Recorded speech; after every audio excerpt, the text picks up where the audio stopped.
Welcome back to episode 2 of our reality television podcast, A Second of Reality. My name is Zach Parsons. As always, I'm joined by my co-host Jacob Vaughn, and today we are going to be recapping episode 2 of Grant's season of The Bachelor, as well as we have some Grammy thoughts that we want to get off our chests here at the very end as well.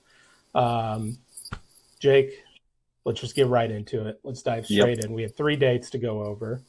We had 2 group dates, and we had a one-on-one date. The least shocking thing of all time, I was actually surprised it was the first group date, but the basketball group date you knew was coming. Oh, 100%. Yeah, you're right, because Ben Higgins' group date that was basketball related was much later into the season. So I thought it was going to be later. They're going to wrap basketball back into this somehow, because in 2 episodes, we've already had 2 basketball shots. They might go 100%. So far, we're on 100%. They might just do every episode has a basketball date. Yeah. So, but it seemed really cool that Jim was sick. I don't know if you noticed that right away. Yeah, but that Jim, that's what I recognized right away. I was like, holy, this has like a running lane up top, and it's the old school gym. It was really cool. So we had 10 women on this date. Mm-hmm. We had a 5-on-5 basketball game between the 2 of them. Yes. First, I want to start with Grant hypes this up as saying we have some special guests coming in, blah, blah, blah. You would think that maybe an NBA player shows up, whatever the case is. That's what I was thinking. Kids show up. Yeah, I'd say. I thought a basketball team, something was coming, right? Mm-hmm. Not in the budget. We're going with a bunch of children. They're much cheaper to pay for ABC. So a bunch of children come running out. And I want to get your opinion on this. The 2 names of the kids that they introduced, the 2 coaches of the 2 teams, Atticus and Journey. What the fuck are we doing? Atticus seems a little old school to me. I feel like Atticus is an older name, so I was fine with Atticus. Journey, what are we doing as millennials, man? We just naming kids whatever we want. I don't know. We just got to be better. We just got to be better, man. I have a sister with a really unique name, so I guess I can't, talk too much. Yeah. My parents got really creative with her name, so maybe Journey is just the new wave. Maybe there's probably a bunch of Journeys out there. That's a good point. Also, don't forget, special guest. What was her name? Don't even remember. The lady announcer girl. That was another special guest. Amy Brewer or something like that, I think is her name. I did Have you ever heard of this girl? Before that. No. They were like, oh, the sports reporter, Amy Brewer. Right. And it's like, who does she work for? Couldn't get someone from like College Game Day or something. Sam Ponder couldn't show up. Something. I don't know. They're already paying Jesse too much money. Yeah, it's a good point. Not in the budget. The date immediately kicks off. They start practicing or whatever, and they were doing like a slam dunk competition, I guess is what they were doing. Mm-hmm. We get our villain of the season, at least the villain of the first few episodes, Zoe. Zoe rears the ugly head, takes Grant. Go ahead. What do you guys say? Sorry for cutting you. Zoe, I don't know if Zoe has what it takes to be the villain long term. Allie Joe has what it takes. She's got what it takes to be the villain long term. Also, dude, I'm telling you, Dina gives me villain vibes. She wasn't really a villain in this episode, so good for her. Maybe I'm just wrong. Could be reading her wrong. Dina gives me big time villain vibes. I don't know if I'm right. But Allie Joe, villain. Zoe did do scumbag move, though. There's 10 girls here. 3 of them, they showed like 2 of them do the dunk contest. Yeah. She's like third. And she's like, instead of my dunk, I'm going to steal them away. And she goes like upstairs of wherever they are in LA, I'm assuming, with Grant. And Grant, he seemed very uncomfortable by everything because he's not only leaving the girls, he's leaving children there with the girls. And it just... the kids and the girls were just hanging out. It was weird. Yeah, they showed a couple shots of it, and it looked very awkward. And they were talking shit to each other. The kids were like, "Yeah, that was weird. Can you believe she did that?" The kids want the tea. Yeah, the kids were chopping it up with the girls. Yeah, the girls was like, "Wow, can you believe she did that? That's crazy." And the kids were just in on it. So, but yeah, she stole him away. I didn't think the conversation was all that productive. Grant seemed on TV like he was like, "I'm just ready to get back down there." I'm ready to hoop. I don't know. Ball is life. Yeah. And then they come back and they don't even finish the dunk contest. No, that was bullshit. They just kind of let that go. Yeah. Zoe took up too much time. All the minutes it was going to take to do the dunk Oh, contest, Zoe yeah. took. Because Jesse came back in and blew the horn. It was too late. Yeah, yeah. Hmm. So they split these 10 girls up into two teams. Yep. We have the purple team, the Grant Prize, and the yellow team name is the Grant Slam. Love the names. I don't care. Love the names. They were great. I like to play on words. I was laughing as they were being introduced. Okay. Loved it. Okay, fair enough. You could tell the producers wanted the purple team to win this game. Yeah, they put all the tall girls were on the same team. I don't know. What the? It was messed up. You would think it'd be randomly selected, but it definitely didn't feel that way. No. So the purple team wins 16-2. I have a couple things on this. Mm-hmm. Allie Joe tackling Zoe in the game, objectively funny. Love this. Yeah, that's a flagrant 2 in the league. Can't do that. That's a flagrant. That'll get you kicked out. No play on the ball. Nope.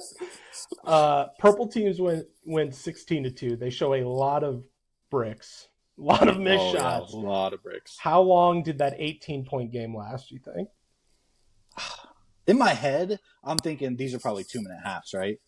But they showed a lot of bricks. They showed a lot of bricks. Maybe it was like 5-minute halves or something. I don't know. And it was like magnet ball. It was very fun to watch. All 10 girls are just like moving around where the ball is. Yeah. There's like no form of real basketball being played. You would think like one of these girls would have played basketball. And I told my wife, I was Zoe played basketball, she said, but she then turned to wrestling. Yeah, that's true. She played basketball really early in her life. I was telling my wife, I was like, how funny would it have been if just one of these girls was an XD1 hooper? She's just out there raining threes. Yeah. Yeah. That would have been incredible. Awesome. But not the case. These women all sucked. No, they were all pretty bad. In my notes here I said brick after brick after brick and a lot of traveling. Were my notes from the game there. Jesse called it out at one point, so much traveling. Yeah, right. Last thing on this. Well, Chloe wins MVP. Good for Chloe. Great in front of everyone. Good for her. Bad move. But in Chloe's defense, the whole gym was chanting, "Kiss him, kiss him." Yeah, you have to. You got to at that point. Yeah. It wasn't what like Carolina did later in the episode. We'll get to that. Yeah, and we'll get to that. But The Bachelor's gotten soft, and I'll tell you why. Because back in my day, the losing team just goes back to the mansion. True and real. You know what I'm saying? Yep. This is a participation trophy league now, and I don't get it because the game has to mean something. Because the MVP, Chloe didn't get shit. Like, she got the Letterman jacket. What's that going to be for? She did get, like, they showed, like, an extra 5-10 minute conversation, you know, on that bench. She's in her dress, and they're on the basketball court, so, and she got to kiss him again and talk a little bit with him, so she got a little bit. If this is the Bachelorette, do they send the guys home after? Dude, honestly, I was thinking about this. If this is the Bachelorette, I think we see, like, a fight. I think we see a Malice in the Palace. Yeah, well, the Bachelorette, we can't have dudes doing that. Yeah, we can't have a basketball day. We can't be having a basketball day. Although they always have them box each other, it feels like, every other year. So. That is true. They do have them, like, beat the fuck out of each other. That one year, they had them do a pillow fight. A bunch of dudes doing a pillow fight. Remember that? I think it was Claire Crawley's season. It was very strange. I didn't watch Claire. I hated Claire, but I believe it. Yeah. I was a big fan of Chloe coming out of this. I like Chloe. Yeah, I was a big fan, and I said she's, in my notes, normal and cool. I'm rooting for her. If she doesn't win next Bachelorette, early contention for next Bachelorette, maybe. Wouldn't be bad. I think that'd be a pretty good Bachelorette. You have to make it really far. That's what I'll say. You usually have to make it into like the top 5 or 6 at minimum. So we'll see if she makes it that far. Although, yeah, there's been a couple in the past here that have not gone very far that have gotten the gigs. So that's who I'm rooting for right now for next Bachelorette. I agree, and this might be mean. This is mean. I'm gonna be mean. I don't think there's that many high caliber women here. Just don't. I think they phoned this season in, man. Listen, episode starts, and I told you was like, I don't know if I'm in or out on Grant, and I will know by this episode. He lost me in the beginning. I was like, I don't know. I don't like Grant that much. He doesn't seem very deep. But he kind of gained me back as the episode went on. So I'm excited for Grant, and I just hope that there's somebody out there in this group of 18 women that are left that he really likes. We'll see. Yeah. Yeah, for sure. I agree with that. Yeah, the women are. Yeah, it's early, but there's not a lot. So there's you feel not how a I lot. And when you say high caliber, I don't think you're talking about looks. I think we're just talking about no on television. Yeah, I just want have to clear the air point on that. Yes. No, not looked involved at all, just in terms of like personality and reality television entertainment. Yes. I feel like some of the other bachelor guys have had like, oh, there's 5 or 6 women here that could be the Bachelorette. Yeah. And you know it immediately. Yeah, for sure. Zoe steals more time. That we get to the little after party, whatever. Zoe still steals more time. All the girls are pissed. Zoe kind of makes a good point, though. These girls are just kind of jealous that she got time, and she's just playing the game. Kind of scummy. Yep. I get it, but it's game. Like, you kind of know what you signed up for, right? Yeah, for sure. I think her biggest mistake was just like she intentionally towards the end stole from Allie Joe after Allie Joe was already kind of pressing her on it. And it's just like, okay, now you're doing it to be the villain. It's like you're not just doing it because you want to talk to Grant. It's like you know who to press because you want to press that girl. And Allie Joe didn't handle it well. No, she did not. Allie Joe could have been on a season of the Jersey Shore, like straight out of New Jersey. Yes. She's honestly probably the most entertaining of any of these women right now, of like just good television, because you never know. Like I said, her tackling Zoe on the basketball court was the best part of this episode for me. It was so funny. That was funny. I cracked up. We had an Allie Joe steals Grant from Zoe. Zoe then steals Grant from Allie Joe. That was, like you said, that was incredible. He made a good connection with Natalie. That was good to see with her. MVP of that day for sure, because with the kids, Grant mentioned in his little like one-on-one conversation with the cameras that, it's less about the basketball and more about how you handle the kids. And Natalie mentioned that she works with kids and whatever PhD that she's studying. Her little thing says PhD student. She's young. She's 25 years old. And that video, I think, did it for Grant with that girl being like, Natalie, I miss you so much already. Yeah, so that was cute. Good for Natalie. She really won me over in this episode. I'm rooting for Natalie as well. Natalie and Chloe. Yeah, I like her. I like her too. So she got the group date rose. So she's safe. She's on to the next round. Good for her. We cut back to the mansion to a quick, probably 30-second thing. I just have to shout out our girl PowerPoint Parissa. Yeah, Ball State's finest. We learned. Ball State alum. We found out.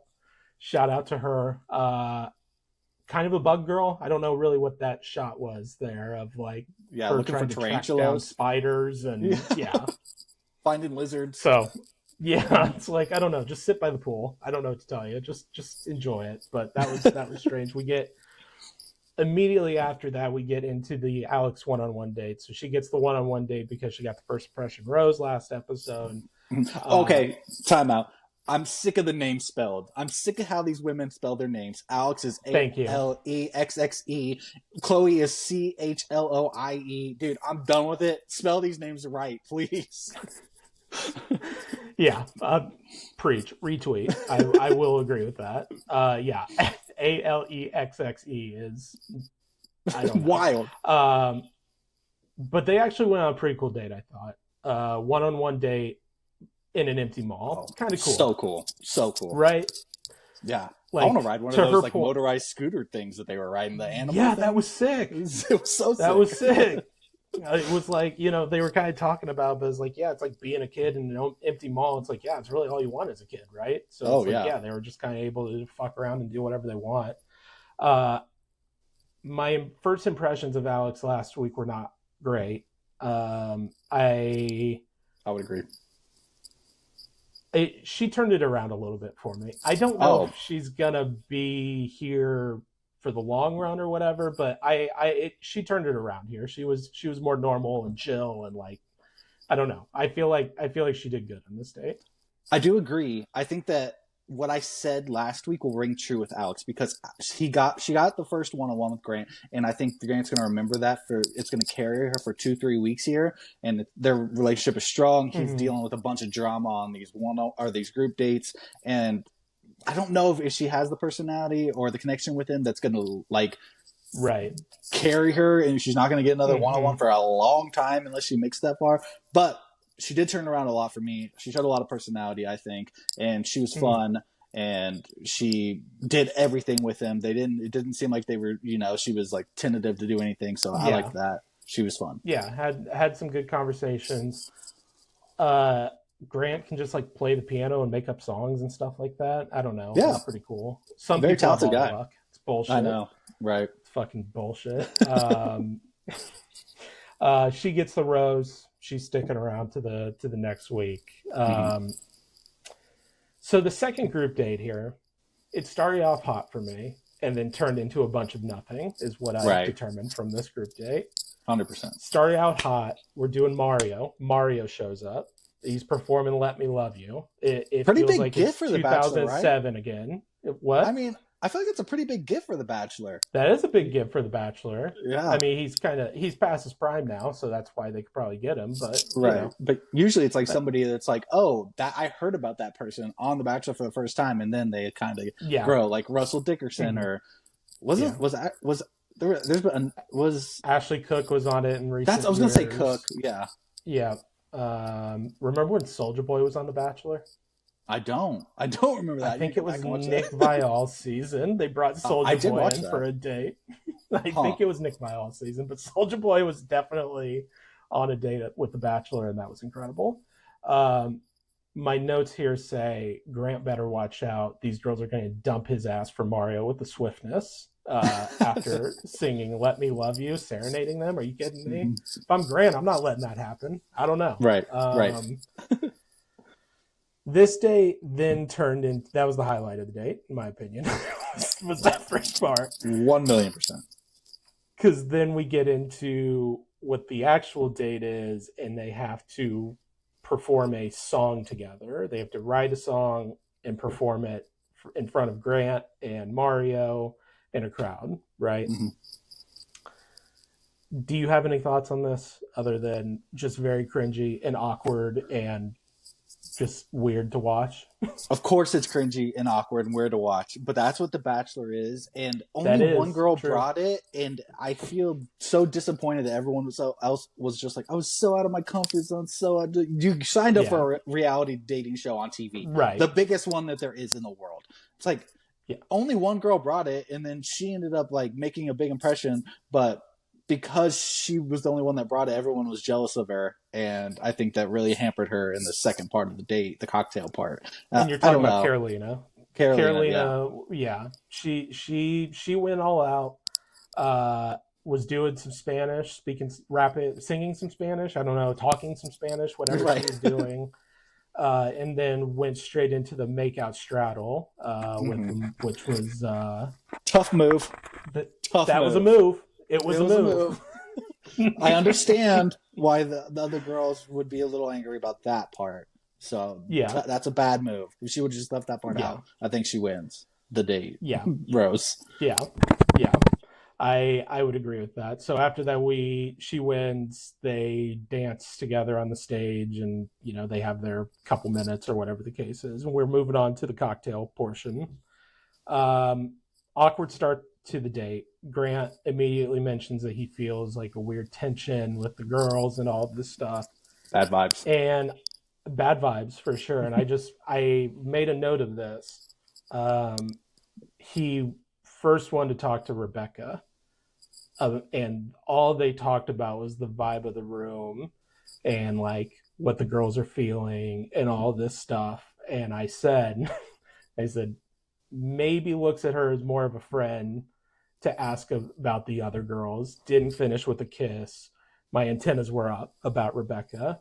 Spoiler, she went home this week. So my kind of intuition was right there.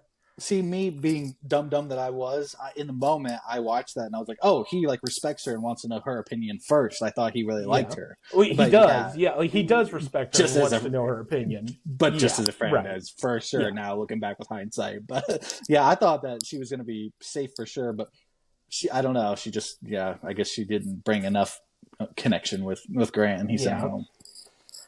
home. What was your opinion on all this drama? The Carolina drama with like girls getting pissed off that they did. This was all like made up drama, in my opinion. Oh Like yeah, I it was mean, all just made up. I totally agree, and I think Carolina handled it a lot better than Zoe did. Zoe was just kind of leaned into being the villain. Carolina was like, oh, I do now feel guilty that I made all these Right. girls feel bad, so I respect that. But I just don't know, man. I think that all these girls just could have handled it better, to be completely honest with you. I think that you got to lean into it a little bit more. Yeah. You can't just be like, this sucks. I don't like this. Like, I wouldn't want, Right. I told Shelby, I was like, dude, I'd send all these girls home. I tell the producers, that group date, take them. I don't want them. Yeah. Take them all. Take them all. Yeah, it was, you mentioned it earlier, but like these girls had to know what show they were signing up for. Yes. So This like is the when prototypical date.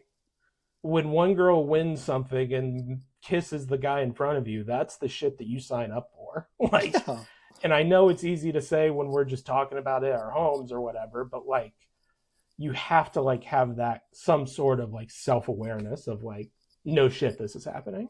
What I will say, I said this as well as the episode was going. It used to be that this didn't happen. There were no kissings on group date, and if it was like really taboo. Chloe, right. I don't blame, peer pressured by the entire gym.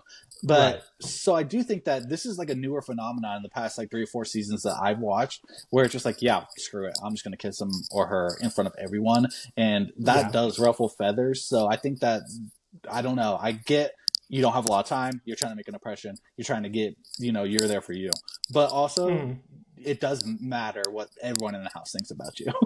Right. Yeah. I mean, you have to live with those people, right? Yeah. Like, yeah. The MVP of this day got the group date rose. Lydia came sort of out of nowhere. Had a really good conversation with Grant about her past relationships. Something really rubbed her the wrong way about Grant saying that, nobody says no to you from week 1. That really felt stuck so with her, bad. I felt so bad for Grant in that, because they replayed the clip. They replayed the clip, and it was Grant, and Shelby said this to me. He was saying that in such a flirtatious way, and he immediately was like, "Oh no, I didn't mean it how it came out." He said, "Quote, I bet you never get told no." And that's just not something you can say to a woman, because it comes off as very like condescending and mean, and like you get everything you want, and that's, nobody gets everything in life that they want unless you're a billionaire. But anyway, I digress. And he I think this is a little bit of an apology, Rose, because if he doesn't give it to Lydia, Lydia's sitting there asking herself, why am I here? I don't even, if he's going to act like this, I just want to go home. So, well, frankly, that was, at least of what they showed, that was like the most he talked with any of the women about themselves, and not a lot of the conversations Grant had, from what they showed, obviously, was like talking about the other women. Right. Oh, okay, you're back. Okay. Like talking about the other women and the vibe of the room and stuff like that. So yeah, it was probably the only like meaningful conversation he had that night. So he was like, let's do it. Grant did apologize like immediately. He was like, that wasn't, to your point, wasn't what he was trying to do at all. Right. But yeah, that group day was a fucking 2 out of 10 for me. It was so bad. It was so bad. The cuts this week, we get to the rose ceremony. The cuts this week, we have Ella, Rebecca, Alicia, who was one of my final 4 picks. That was tough. And Vicky got cut. So now we're down to 1, 2, 3, 4, 5, 6, 7, 8, 9, 10, 11, 12, 13 women left. I feel like that's quick. I feel like we eliminated so fast. It is quick. Yeah. Like, Grant's probably like, we got to get some of these out. We just gotta, that second day. So that was this week's episode. It was a kind of it was okay. Nothing. Yeah. The first group day was good. other than that, the rest was kind of forgettable in my opinion. Yeah, and they didn't show my girl Parissa at all. I was worried. I was like, Parissa's getting sent She home got a here. rose though. I know she did. She's moving on, so good for her, man. Yeah, yeah. PowerPoint Parissa, that's our girl. So that's our Bachelor recap. Let's get into the Grammys really quick. The Grammys were this past weekend on Sunday night. I'm a diehard Grammys guy. I'm an award show guy. I love watching the award shows, Oscars, Grammys.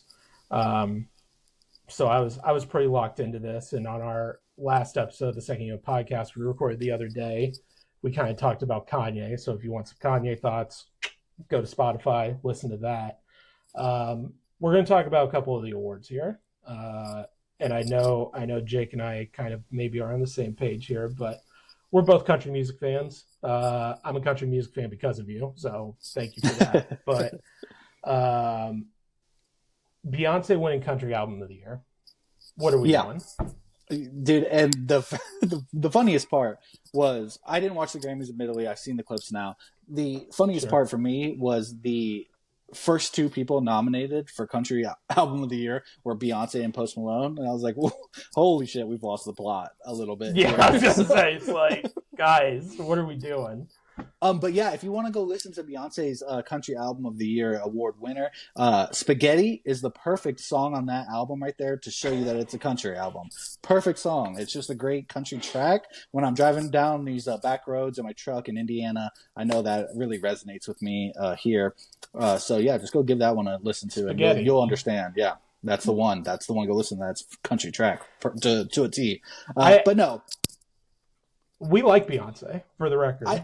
I'm not here to talk shit about. Yeah, I'm a Beyonce person. I don't want the Beehive after me, but I just feel like the Jay-Z pitch a bitch he did last year at the last Grammys got Beyonce these Grammys this year. Is all I'll say about that. For sure. And like, just the competition was just so good. And I feel like the common theme that I'm hearing on Twitter is that it's like, who else were they going to give it to?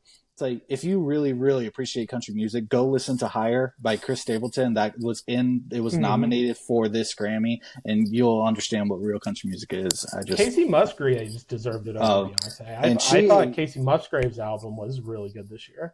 Casey had a great album. She did not handle it well from what I've seen. No. There was a couple of clips No, of her she did not. Very upset about it. It's just, it's just they're going to give it to who they want to give it to, and they had the agenda this year that Beyonce was going to win all the awards. So good for her, I guess. And she won Album of the Year too. So yeah, it coincides with her announcing her Cowboy Carter tour, and now she's coming off these 2 Grammy wins. It's like, okay, I see what's going on here.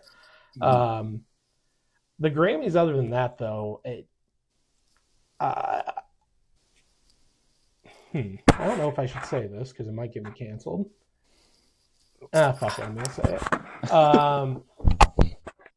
Too serious? Is that okay to say? I know you didn't watch, but it was a lot of like, Trevor Noah hosting is a comedian, right? He's supposed to be funny. And a lot of the stuff that he was saying, there was like he didn't have a monologue about like anything worth noting, and it was a lot of like, keep donating to our LA Relief Fund that they kept pushing the entire night, which I'm all about raising money for LA Relief. Don't get me wrong, but we're also like watching the Grammys at the same time, and like we watch the Grammys to like not think about like real world stuff almost, right? You know what I'm saying? Right. So it's like, that was a little strange to me. I thought Trevor Noah did a really good job last year with the Grammys, but this year it was, I'm of the opinion that Nikki Glaser should just host everything. Yeah, she does a great job. I really like her. She was awesome at the Oscars, or not the Oscars, the what did she host? The Emmys, I guess, maybe. I don't know. Whatever award show she hosted recently. She was really good at that. I'm a Nikki Glaser guy. I don't know what to say. Yeah, and my biggest takeaway was, I guess I'm wrong. I was corrected by your cousin on Twitter. I thought the Grammys and Oscars were like the last 2 real ones left, that it was like, oh, if you want to actually see like awards given out to the real people like that deserve it, go watch the Grammys and the Oscars. Everything else is kind of like, whatever. Like, but I was shocked. I was shocked by what happened at the Grammys. Chaperone though, she put on a good performance that I saw, so I really like Chapel. Chaperone did really good live. Sabrina Carpenter was really good. I think I thought Benson Boone was good. We've just seen the Beautiful Things performance 1,000 times on award shows at this point. So Yeah, he's that, in danger of being a one hit wonder, man. He's yeah. gotta get something else He out there. has, if you go and listen to Benson Boone's album, he has a lot of good music on that, but there's only a couple songs that have been like radio kind of hits for him. So, Yeah. really cool voice. I'm a big Benson Boone guy, but I like that song. So he's really good live. What other performances do we have?